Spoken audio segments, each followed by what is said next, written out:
Have you ever heard words so unbelievable that they made you stop in your tracks? What if a poor beggar boy, barefoot, ignored by the world, looked a millionaire in the eyes and said, "Sir, I can make your daughter walk again"? Sounds impossible, doesn't it? But this is no fairy tale. It's a story of faith, heartbreak, and a miracle that no one saw coming. Welcome to Dream Tale, where every story touches the heart and stirs the soul. If you're new here, don't forget to like, share, and subscribe, because the story you're about to hear will stay with you long after it ends. And let me ask you, do you believe a stranger can change your life forever? This story begins with Mr. Roy, a man whose name opened doors, whose signature moved millions. He had everything a man could dream of: power, respect, and wealth beyond imagination. But none of that mattered anymore. 2 years ago, his daughter Lily lost the ability to walk. It began with a sudden illness, followed by months of hospital beds, tears behind closed doors, and the slow, painful realization that no treatment was working. Doctors offered sympathy, specialists made promises, and therapists tried every known method. Yet Lily remained still, her legs lifeless, her bright smile fading a little more each day. Mr. Roy poured his fortune into hope. Private jets flew them to world-class clinics. The best neurologists from 3 continents were brought in. But no matter how advanced the technology or how expensive the medicine, the result was always the same: silence, and another reminder that even money had its limits. Helplessness had begun to consume him. His mansion echoed with emptiness. His once vibrant daughter had become a shadow.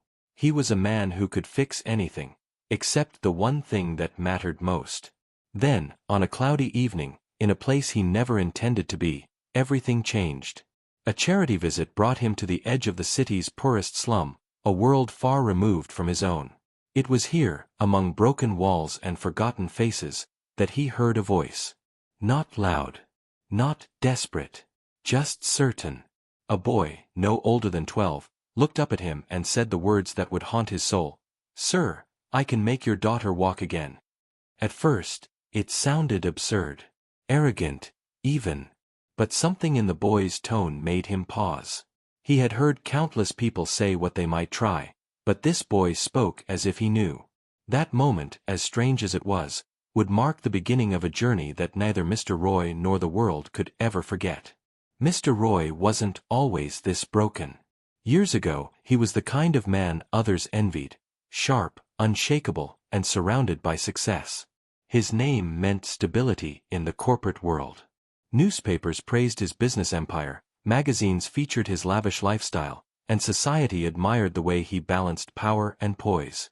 But all that faded the day Lily's legs stopped moving. She had been a vibrant child, always dancing around the marble floors of their home, chasing butterflies in their garden, filling every corner with laughter. Then one morning, she simply fell and couldn't get back up. It started with confusion, turned into fear, and finally settled into a long, painful silence. Doctors filled the days with medical jargon: spinal issues, nerve damage, rare conditions with long names that Mr. Roy couldn't pronounce and didn't care to understand. All he wanted was a cure. He spared no expense. Hospitals became their second home. Therapists came and went, offering hope with polite smiles and textbook routines. Every improvement felt like a lie, and every setback felt like a betrayal. Mr. Roy's faith in medicine, in logic, in control, it all crumbled slowly, piece by piece, just like the light in Lily's eyes. As months turned into years, his once powerful voice grew quieter in business meetings. His company still thrived, but he no longer celebrated success. He stopped attending parties, avoided interviews, and rarely smiled in public. His world had narrowed down to 2 things: a silent daughter in a wheelchair, and a desperate prayer that something, anything, might change. He began donating more to charity, perhaps searching for redemption, or maybe just trying to distract himself from the crushing truth that money had limits. It couldn't buy hope. It couldn't buy healing. His wife tried to stay strong, but even she had moments where the weight of their daughter's condition shattered her.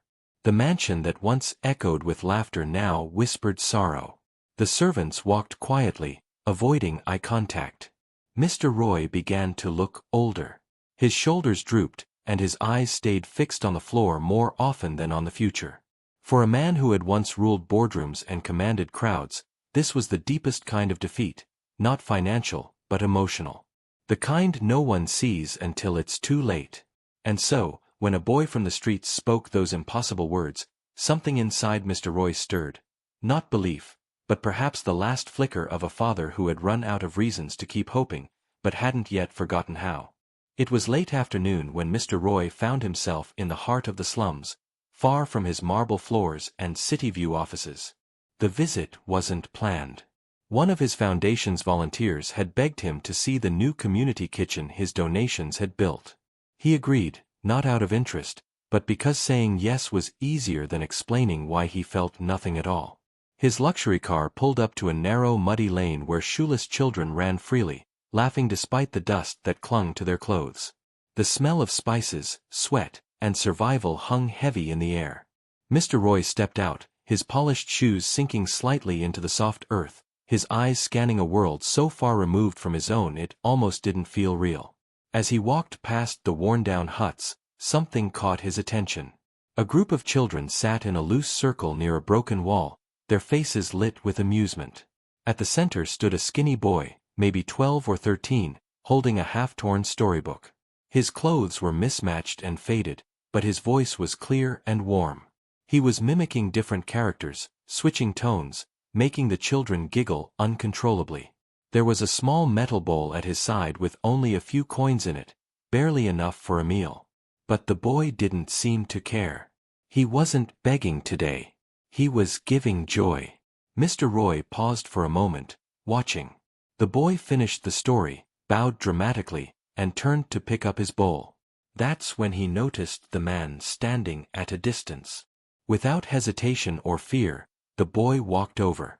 His feet were cracked, his left leg had a slight limp, but his posture carried something strange, confidence. Standing in front of Mr. Roy, he looked up and said, "Sir, I can make your daughter walk again." There was no trace of mockery in his voice. No desperation. Just calm certainty. Mr. Roy blinked, caught off guard. People often recognized him in public, asking for photos, autographs, or help. But this was something else. The sentence echoed in his mind, louder than the noise around them. His first instinct was to walk away. How could a slum boy claim such a thing? But he didn't. He looked into the boy's eyes and saw something he hadn't seen in months, genuine belief. Not arrogance. Not pity. Just a child who meant every word he said. That brief exchange should have ended there. But it didn't. Mr. Roy didn't know why, but something made him speak. "What did you say?" The boy didn't flinch. "I can help her. You just have to trust me." And just like that, the first crack appeared in the wall Mr. Roy had built around his hope. Mr. Roy couldn't shake the boy's voice from his head. That night, as he sat in his study staring at a blank wall, the words echoed again and again. "I can help her. You just have to trust me." It was absurd. Ridiculous. And yet, he couldn't forget the boy's eyes. The next day, he returned to the slum, something he'd never done twice in a lifetime. The streets were just as chaotic, the faces just as weathered. But this time, he knew who he was looking for. He found the boy near a food stall, handing a younger child a small packet of rice. Mr. Roy approached cautiously. The boy noticed him but showed no surprise, as if he had known he would return. "You came," he said, smiling gently. Mr. Roy nodded, unsure of what to even ask. "Who are you?" The boy gave a small laugh. "I'm Armin. Just a street kid who knows things." But Armin was far more than just a street kid. As Mr. Roy spent time observing him, he began to see layers beneath the ragged clothes and thin frame. Armin was a healer in his own way. He used herbs to treat cuts, old remedies to soothe fevers, and comforting words to calm frightened children. The community trusted him. Some even called him Cotivade, the little doctor. He had no formal education, but he had wisdom far beyond his years. Armin had been on his own since he was 8. His parents died in a fire, and with no relatives willing to take him in, he learned to survive on the streets. But instead of turning bitter or angry, he turned gentle. He never begged in the usual way. He entertained, he helped, he listened. He carried a small tin box filled with dried herbs and oils, all learned from a kind old man who once shared his secrets before passing away. Armin watched, learned, and remembered. Despite his poverty, he never let go of his dignity. He didn't ask Mr. Roy for money. He didn't ask for help. All he offered was a promise to try. He spoke about healing not just with hands, but with belief. Sometimes, he said softly, the body listens when the heart is heard. Maybe your daughter just needs to be heard. It was madness. And yet, Mr. Roy, who had spent millions on doctors and medicine, felt something shift inside him.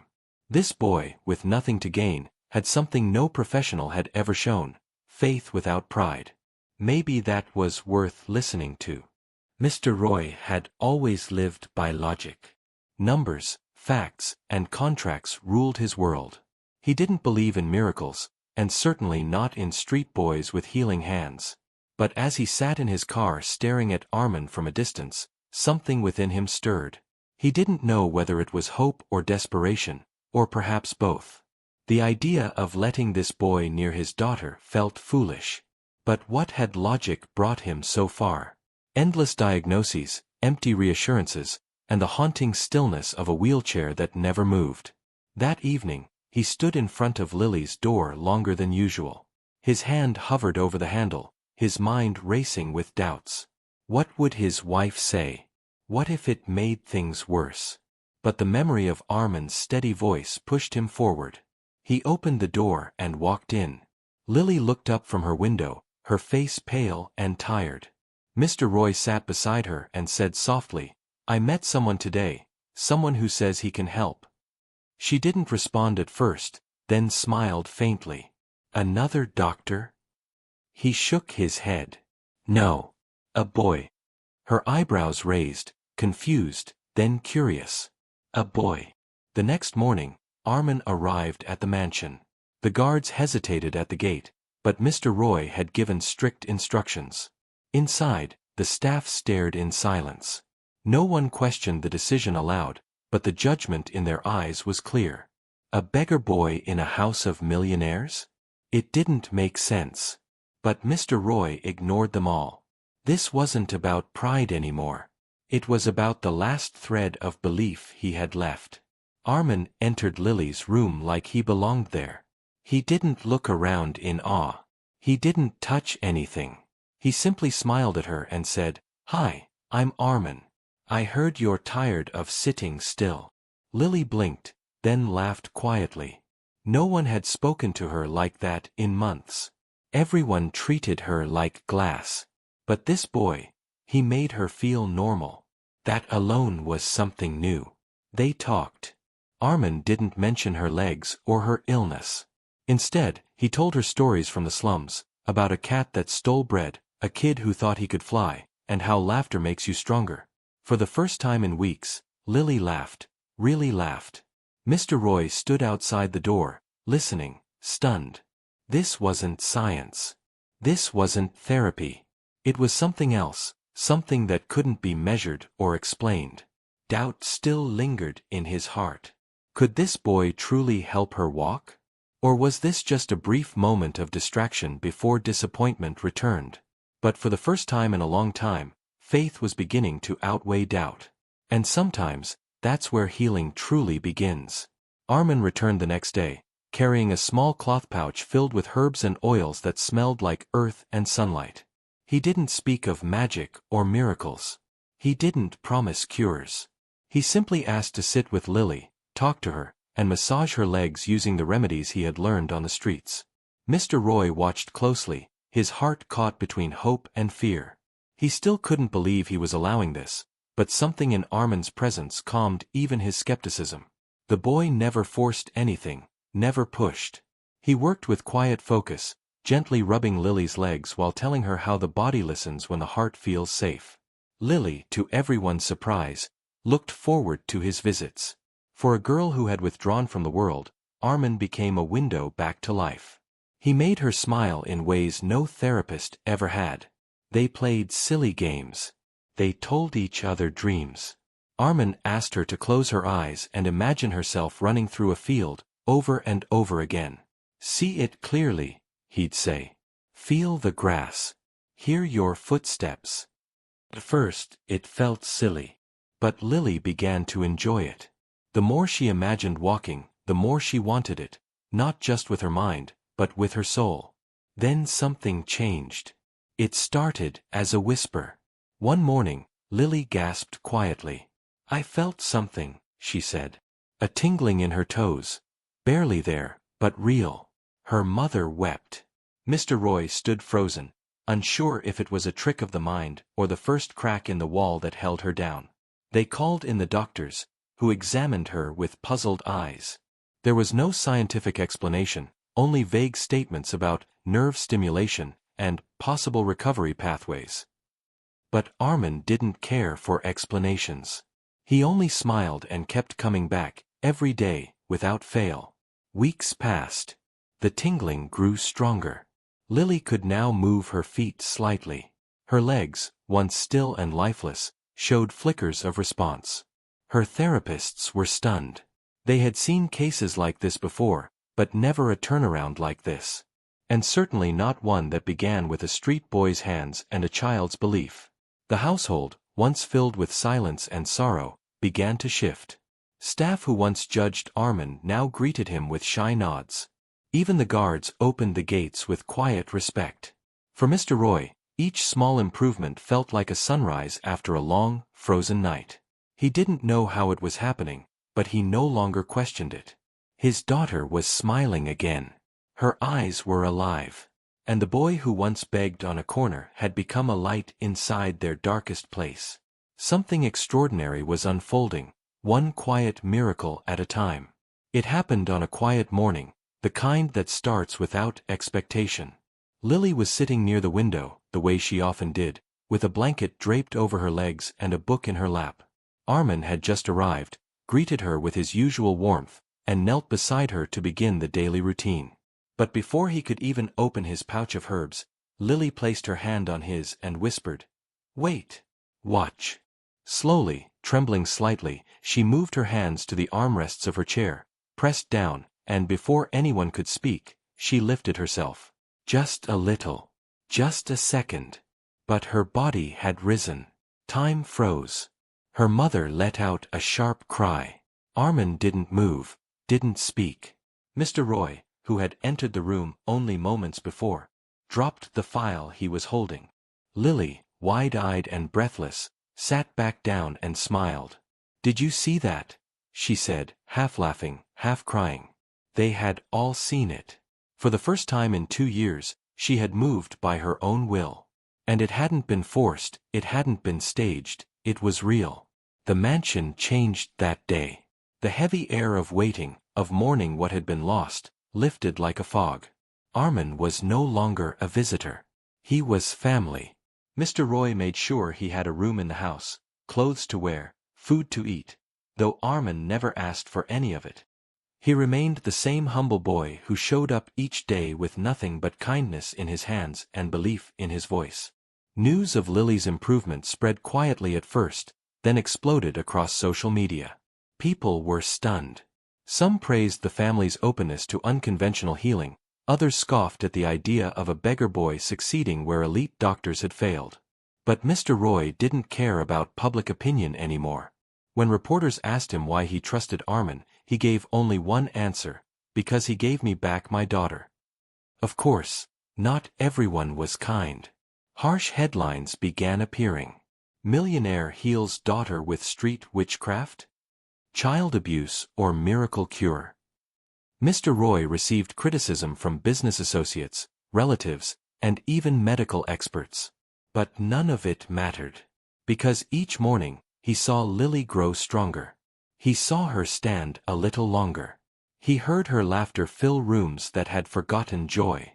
And he saw Armin, quiet and gentle, always watching with a smile that held no pride, only peace. The turning point was not just in Lily's legs. It was in their hearts. Healing had begun not just in the muscles, but in the spirit. And the boy who had once been dismissed as nothing had become the very reason their world had started to breathe again. The months that followed brought changes no one could have imagined. Lily began to walk again, first with help, then with crutches, and finally, slowly, on her own. Each step was a celebration. The house, once silent and heavy with despair, was now filled with life. Laughter echoed through its halls, and joy returned to rooms that had long been closed off by sorrow. Mr. Roy watched every moment with tears that came more easily now, not from pain, but from awe. Armin stayed by Lily's side through every part of her recovery. But as her strength returned, he began to pull back quietly, never making himself the center of attention. He remained the same, humble, thoughtful, calm. One day, while sitting in the garden, Mr. Roy asked him a question that had been on his mind for weeks. "What do you want, Armin?" "Anything. Just say it." The boy looked down at his hands for a moment and replied, "I don't want anything, sir. I just want to learn more, and help more people like Lily." That night, Mr. Roy made a decision. Not out of obligation or charity, but out of respect. He arranged for Armin to be enrolled in the city's finest school, with a private tutor to help him catch up. He even set aside a scholarship fund under Armin's name, not only for him, but for any child from the slums who showed promise. But that wasn't all. Inspired by Armin's gift and humility, Mr. Roy established a new wing at one of the city's hospitals, a children's healing center that combined traditional herbal methods with modern therapy, free for the poor, and named it the Armin Foundation. At the center's opening ceremony, Lily stood proudly beside Armin, now walking steadily and smiling for the cameras. The little girl who once sat silently by the window now spoke to crowds, telling her story with grace and pride. "He didn't just help me walk," she said, "he helped me live again." Armin, standing quietly beside her, looked down and blushed, still unaccustomed to praise. He had never wanted recognition. His joy came from knowing someone had been healed. The media, once skeptical, now hailed the story as one of the most inspiring tales of the decade. But Mr. Roy didn't care for the headlines. What mattered to him was that his daughter was alive, laughing and dreaming again, and that the boy who saved her would now help save others. From the streets to the spotlight, Armin's journey wasn't just a miracle. It was proof that sometimes the most powerful gifts come from the most unlikely places. Some stories stay with us not because they're perfect, but because they remind us what it means to be human. This was never just about a little girl who couldn't walk or a millionaire father drowning in grief. This was a story about belief, the kind that doesn't need proof. About kindness from places we least expect. And about how one boy, forgotten by the world, gave the gift of life back to a family that had everything, except hope. Armin never asked for fame, fortune, or favors. He didn't walk into that mansion with pride. He walked in with a heart full of healing and a spirit too strong to be broken by poverty. And what he gave in return was something no money could ever buy. Mr. Roy's daughter now walks because someone believed in her when even science had given up. And Armin's legacy continues, not in golden trophies or applause, but in the footsteps of every child who dares to dream again. So what can we learn from this? Maybe it's that we should look beyond appearances. That we should listen when no one else does. That sometimes, healing comes not from degrees or titles, but from love, patience, and belief. And maybe, just maybe, we should all carry a little bit of Armin inside us, enough to see people not for what they seem, but for what they carry within. If this story touched your heart, even for a moment, then don't let it end here. Share it with someone who needs hope today. Leave a comment below. Do you believe a stranger could change your life? We'd love to hear your thoughts. And if you're visiting Dream Tale for the first time, make sure to like, share, and subscribe. Because stories like these are more than words, they're reminders that miracles often wear the simplest clothes. Thank you for being here. And always remember, even the smallest soul can light the darkest path.